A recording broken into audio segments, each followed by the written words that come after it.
Grand est mon plaisir de nous retrouver dans le cadre de Kairos Scriptura, cette belle émission qui nous parle des réalités du temps de la fin. Avant toute chose, nous allons prier. Père éternel, nous te bénissons. Merci pour ce moment.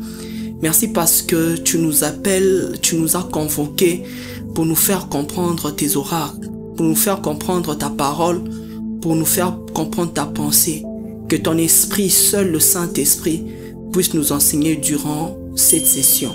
En ton nom puissant, nous avons ainsi prié et nous disons Amen. On se retrouve encore dans le cadre de Kairos Scriptura. Il y a déjà plusieurs numéros que nous avons eus dans cette belle émission. Alors je nous invite à être toujours connectés à notre chaîne YouTube Christ pour les nations entières et à revoir les émissions précédentes. Pour aujourd'hui, nous allons parler sur le règne antéchristique. Il y a quelques temps passés, nous avons approfondi, nous avons parlé sur la nature même de l'antéchrist. Mais aujourd'hui, par la grâce de Dieu, nous allons toucher le règne de l'antéchrist ou le règne antéchristique. J'aimerais t'inviter à être scotché, à prêter ton attention pour comprendre ce que le Seigneur veut nous enseigner en ce jour. Alors, lorsque nous parlons du règne de l'antéchrist, il est très important que nous puissions d'abord savoir le point de départ de ce règne. Quel est le point de départ du règne antéchristique? Au-delà du point de départ, il est également crucial, pour ne pas dire hyper important, de savoir comment ce règne va se dérouler. Quelles sont les caractéristiques du règne de l'antéchrist et comment ce règne va se terminer ou comment ce règne va se clore. Alors, pour comprendre le point de départ, il y a pratiquement 3 éléments qui entrent en jeu ou 3 éléments capitaux qui déclenchent le règne de l'antéchrist. Premièrement, ce Apocalypse 6. Si vous ouvrez dans Apocalypse 6, on nous parle de 7 sceaux. Alors, le premier sceau, c'est l'élément déclencheur. Les 3 éléments ou les éléments déclencheurs du règne antéchristique, on ne peut pas en tout cas le classer peut-être en ordre croissant ou décroissant, mais les 3 éléments vont se passer de manière simultanée. Le premier sceau, dès lors qu'il y aura l'accomplissement du premier sceau, nous allons basculer dans le règne de l'antéchrist, parce que le premier sceau, c'est lui-même, c'est l'antéchrist lui-même. Nous l'avons dit et nous avons insisté, conformément à ce qui est écrit dans le livre d'Apocalypse, que celui ou les cavaliers qui montent le cheval blanc n'est pas différent du cavalier que nous trouvons dans Apocalypse 19. Dans Apocalypse 19, il y a un cavalier qui monte le cheval blanc. Également dans Apocalypse 6, nous voyons également qu'il y a un cavalier qui monte un cheval blanc. Mais la différence se situe au niveau de leur armure. On dit que le cavalier d'Apocalypse 19, il a une épée. Tandis que l'autre cavalier n'a pas l'épée mais a plutôt un arc. Et cela nous convainc parce que l'image de l'épée ou l'épée est en train de symboliser la parole de Dieu. L'épée est en train de symboliser la parole de Christ. Or, dans l'antéchrist, on ne peut pas trouver la parole. En lui, il n'y a pas la parole. En lui, il n'y a pas la vérité. Le deuxième élément déclencheur du règne de l'antéchrist, c'est l'enlèvement de l'Église. Bien-aimés, nous l'avons dit, et nous ne cesserons jamais de le dire, que l'enlèvement n'est pas une utopie. L'enlèvement n'est pas une idée qu'on est en train juste de se faire. L'enlèvement n'est pas une théorie qu'on a inventée par les évangélistes. Quoique, il y a de courants du christianisme qui ne croient pas, ou le courant de la chrétienté qui ne croit pas à l'enlèvement. Mais l'enlèvement est bel et bien réel.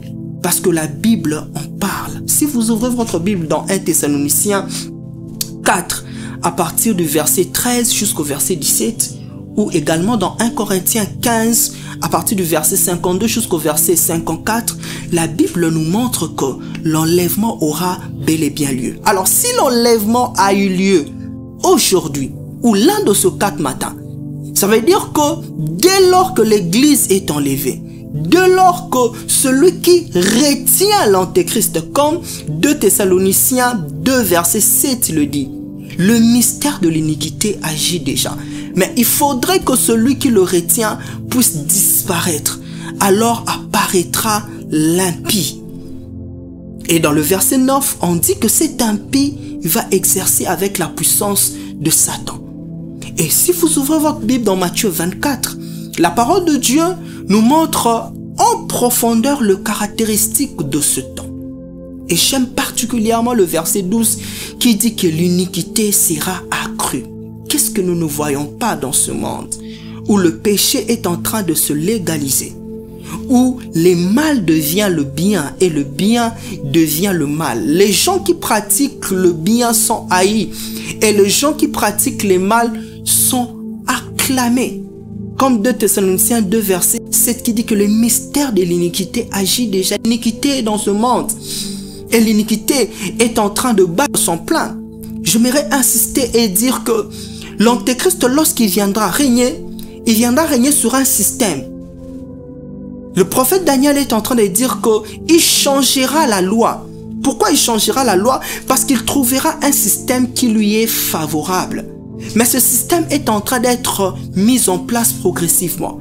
En Occident, par exemple, même dans d'autres pays de l'Asie, on voit de plus en plus de parlements qui sont en train de prendre de lois pro-LGBT.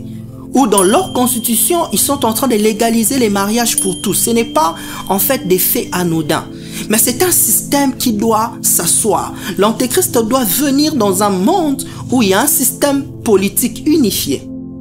Nous l'avons dit même dans les émissions précédentes, dans les émissions qui datent de quelques jours, que l'Antéchrist viendra dans un monde où la politique est unifiée.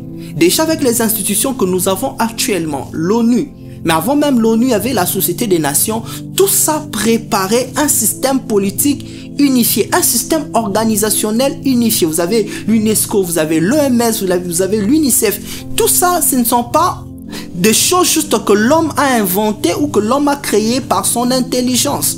Rappelez-vous que dans Genèse 11, lorsque les gens qui parlaient la même langue se sont réunis, ils se sont dit, faisons-nous un homme.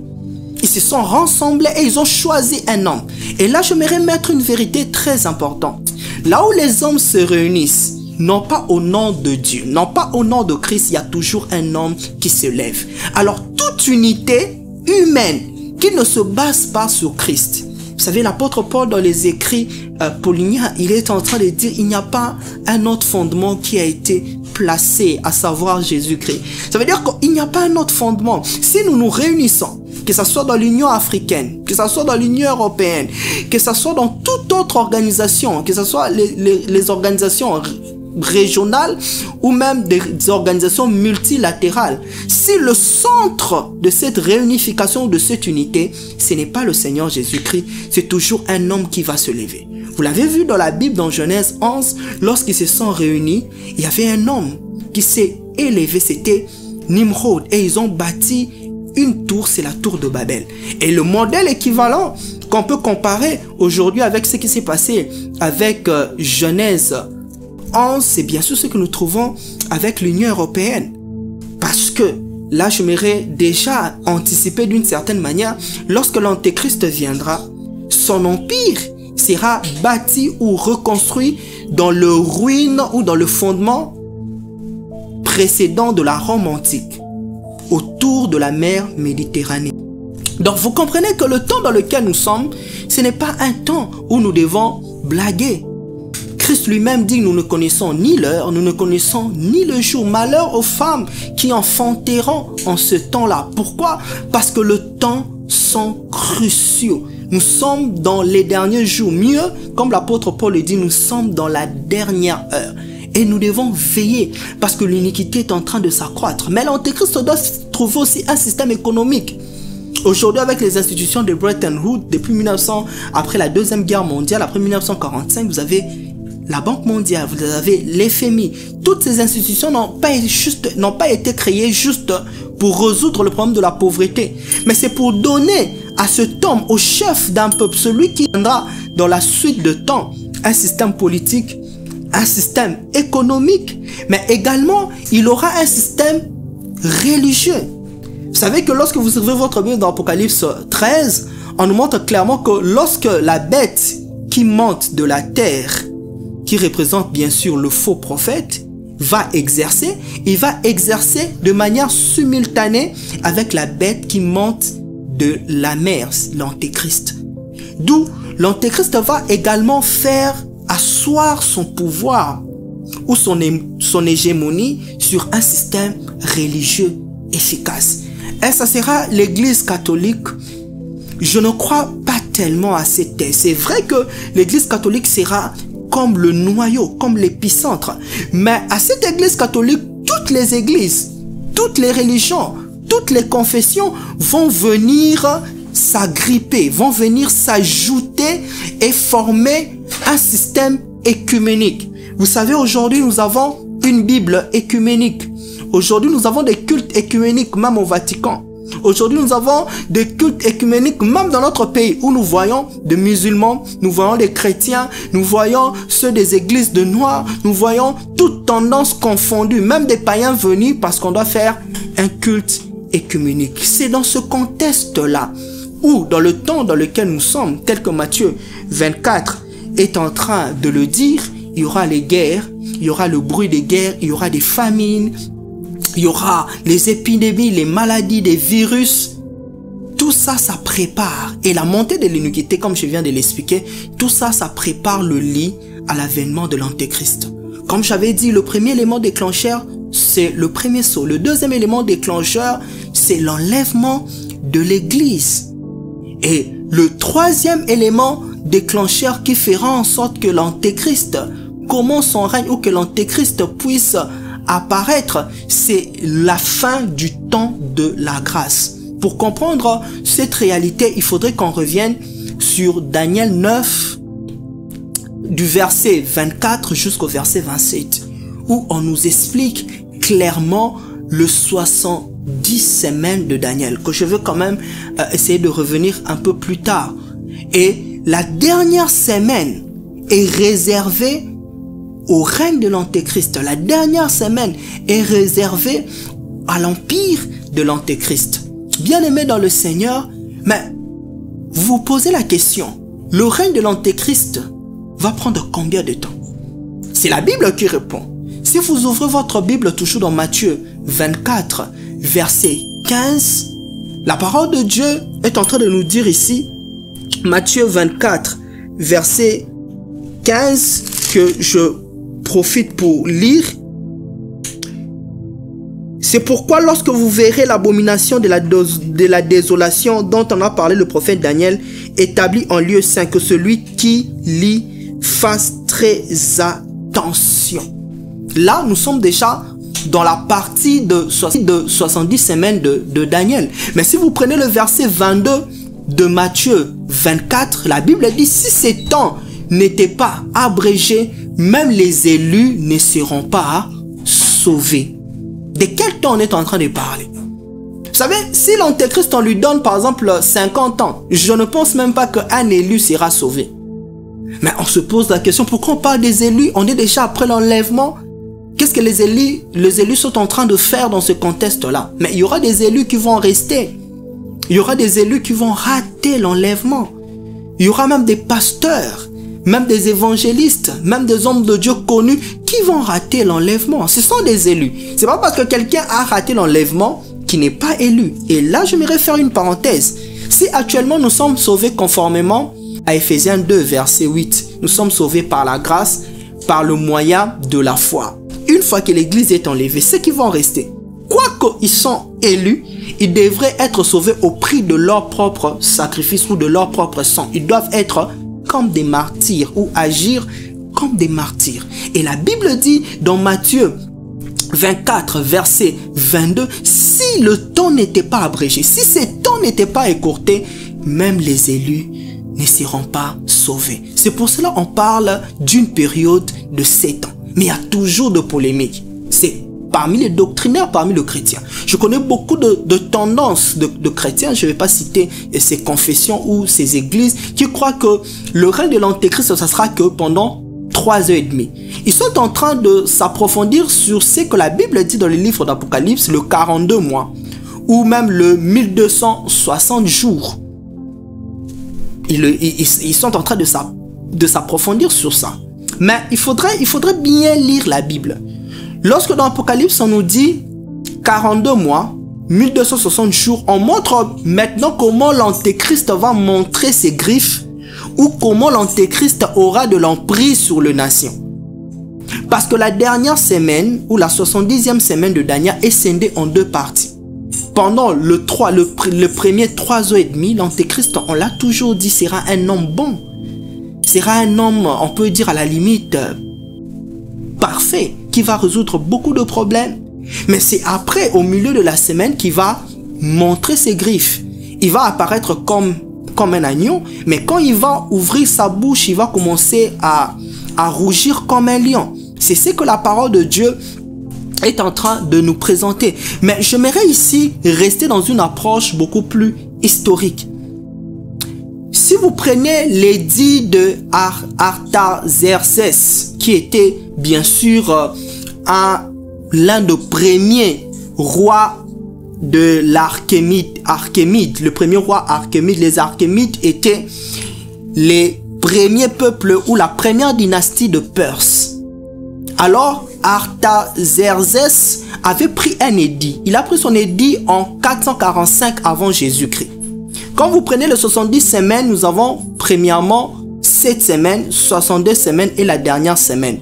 Quand vous faites 7 semaines fois 7, vous avez 49 ans.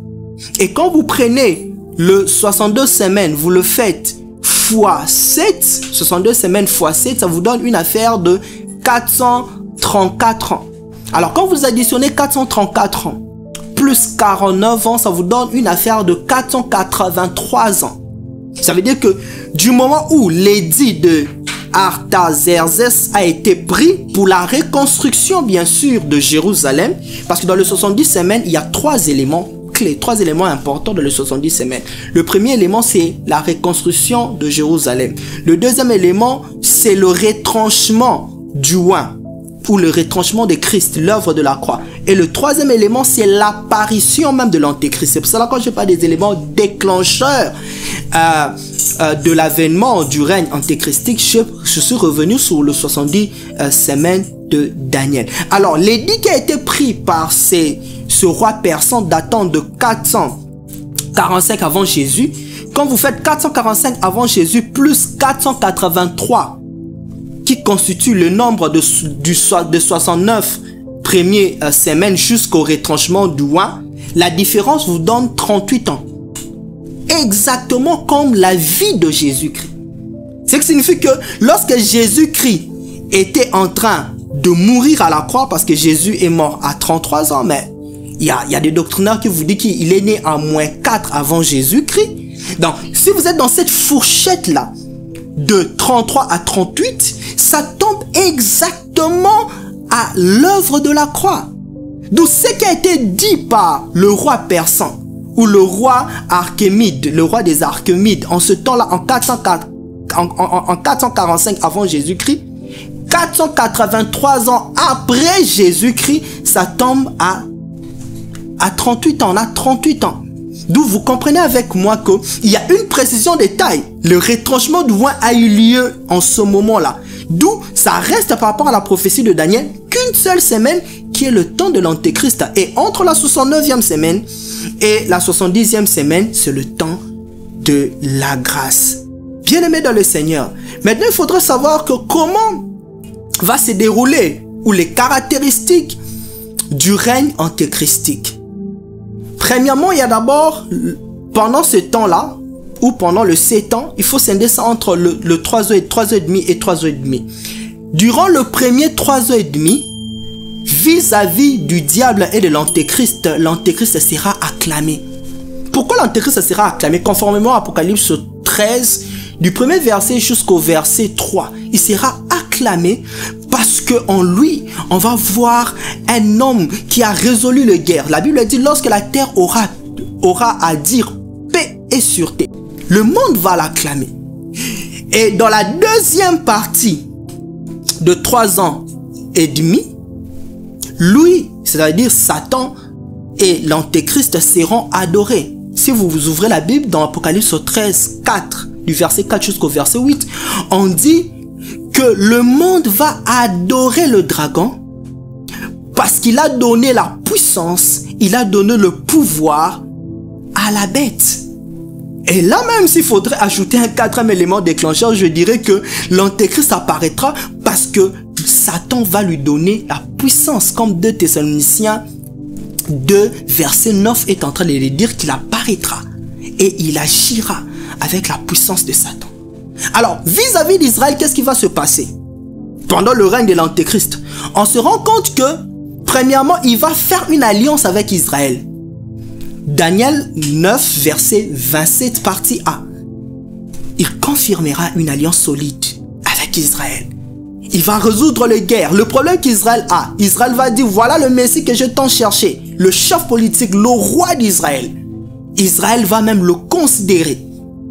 Alors, à la deuxième partie de la dernière semaine, ou dans la deuxième partie de l'autre 3 heures et demie, il va trahir Israël. Comment il va trahir Israël? Daniel 9, verset 27, partie B. La Bible dit, il va entrer dans le temple. Et même Matthieu 24, verset 15, appelle cela l'abomination de la désolation. Le temps, en ce temps-là, lorsque l'antéchrist, parce que le 3e temple sera rétabli, et l'antéchrist fera ce qu'Antiochus Épiphane IV avait fait en son temps. Il viendra dans le 3e temple, il va sacrifier un animal impur. Il va faire cesser l'adoration, il va faire cesser le sacrifice, il va faire cesser l'offrande. Parce qu'il faut savoir que dans cet écuménisme, le judaïsme sera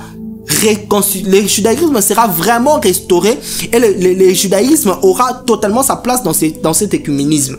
Et lui, il viendra faire cesser le sacrifice.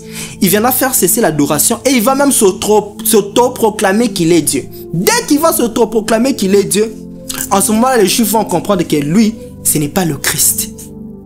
Alors, il va trahir Israël. Et quand il va trahir Israël, il va trahir Israël dans la deuxième partie de la dernière semaine, ou dans la deuxième partie de 3 heures et demie. Quand il va trahir Israël, on sera dans ce qu'on appelle les temps d'angoisse de Jacob. Parce que beaucoup de gens confondent la grande tribulation qui est la partie de 7 ans avec le temps d'angoisse de Jacob qui est la partie de 42 mois ou 1260 jours. Maintenant, du côté des nations, pendant le règne de l'antéchrist, il y aura de jugements. Vous voyez? Même si on va dire qu'il va mettre la paix, il sera un homme bon, sur le plan économique, il y aura une monnaie unifiée, les transactions vont se passer avec cette marque 666 qui veut dire tout simplement imperfection 3 fois. Imperfection, imperfection, imperfection. Malgré ça, il y aura des jugements qui viendront de Dieu. Si vous ouvrez votre Bible dans Apocalypse 6, Apocalypse 8, Apocalypse 9 et Apocalypse 16, on vous parle de 3 types de jugements. Il y aura les 7 sceaux, qui sont 3 types de jugements. Et maintenant, les 7 sceaux, j'avais dit, le premier sceau, c'est lui-même l'antéchrist, c'est pas vraiment un jugement. Mais les 6 autres, c'est vraiment de jugement. Il y aura les 7 trompettes et il y aura également les 7 coupes de colère de Dieu. Et même dans ce décor-là, on peut même parler des 7 tonnerres. Voilà. Qui sont aussi de choses qui alertent toujours sur ce qui est en train de se passer par rapport aux nations. Maintenant, par rapport à l'église, comment ce règne va se passer? Pendant que l'antéchrist règne ici sur terre, l'église est déjà enlevée et l'église va connaître 3 temps. La première des choses, c'est l'enlèvement. J'avais déjà dit que l'enlèvement, c'est aussi un élément déclencheur de la venue de l'antéchrist. L'enlèvement, c'est 1 Thessaloniciens 4, verset 13 à 17. Après l'enlèvement, il y aura pour les chrétiens le tribunal de Christ, conformément à 2 Corinthiens 5, verset 10. Et après le tribunal de Christ, parce que tous les chrétiens qui seront enlevés, c'est vrai que nous serons enlevés parce que nous avons cru en Jésus et parce que nous avons reçu la grâce. Mais nos œuvres aussi comptent. C'est pour cela que tous ceux qui prêchent la grâce doivent aussi savoir que les œuvres compte d'une certaine manière dans la vie chrétienne pour le couronnement. Il y aura des courants de vie, il y aura des courants de gloire qui seront remis à tous ceux qui seront vainqueurs avec Christ. Après le tribunal de Christ, il y aura les noces de l'agneau, conformément à Apocalypse 19. Et ça, l'église est épargnée, l'église est déjà dans l'éternité. Ceux qui sont enlevés sont déjà dans l'éternité. Les morts en Christ qui ont ressuscité sont déjà de l'éternité. Mais les morts qui sont morts sans Jésus-Christ sont encore dans le séjour de mort. Captifs dans le séjour de mort. Et les chrétiens qui ne sont pas enlevés sont sur terre en train de lutter pour leur salut en payant du prix en tant que martyrs. Et ceux qui n'ont jamais cru au Seigneur Jésus-Christ et que l'enlèvement a déjà eu lieu, ils seront une proie parce que l'ennemi Satan, à l'Antéchrist avec le faux prophète, animé d'une grande colère, ils vont le poursuivre pour leur faire une certaine guerre. Bien-aimés dans le Seigneur, alors pour finir, j'aimerais tout simplement insister aussi sur ce point que lorsque l'Antéchrist va placer son règne ici sur terre, où le règne antéchristique, il y aura des prodiges et des miracles qu'il va faire. Conformément à Apocalypse 13, il y aura des prodiges et des miracles mensongers. Et il pourra même séduire des élus à cause de cela. Pendant ce temps-là, l'Antéchrist aussi va gérer le monde en tant qu'un véritable tyran. Nous avons vu ici les précurseurs antéchristiques, toutes ces personnes comme les Hitler, comme les Mussolini, tous ceux qui ont été dans les années passées. Ils ont pratiquement le même profil des tyrans. Il va gérer le monde avec une main de fer comme un véritable tyran. Et au-delà de ça, il va placer un système religieux qui va coordonner les esprits et coordonner tout ce qui sera fait en ce moment-là, en ce temps-là. Alors, vous qui nous avez suivis, que le Seigneur nous bénisse. Nous sommes toujours en train de parler de l'Antéchrist et je pense que très prochainement, lorsqu'on va toucher la partie sur l'Antéchrist conformément à Apocalypse 13, on va encore donner beaucoup plus de détails. Que le Seigneur nous bénisse et que la paix de notre Seigneur Jésus soit notre partage. Avant de finir, j'aimerais faire cet appel au salut. Toi qui nous as suivis, toi qui as suivi cette émission, tu as su que l'iniquité est en train de s'accroître. Et tu sais très bien que tu es dans l'iniquité, tu es dans le péché. Et tu as cette peur, si le Seigneur Jésus revenait, de basculer dans le règne de l'Antéchrist. J'aimerais prier avec toi. Seigneur Jésus, je crois que tu es mort et tu es ressuscité pour m'enlever de toute sueur, pour m'enlever du système de l'iniquité qui est en train de croître. Je t'accepte comme mon Seigneur et Sauveur et je crois de tout mon cœur que tu m'as sauvé. Si vous avez fait cette prière, croyez que vous êtes libérés du règne antéchristique. Que le Seigneur vous bénisse.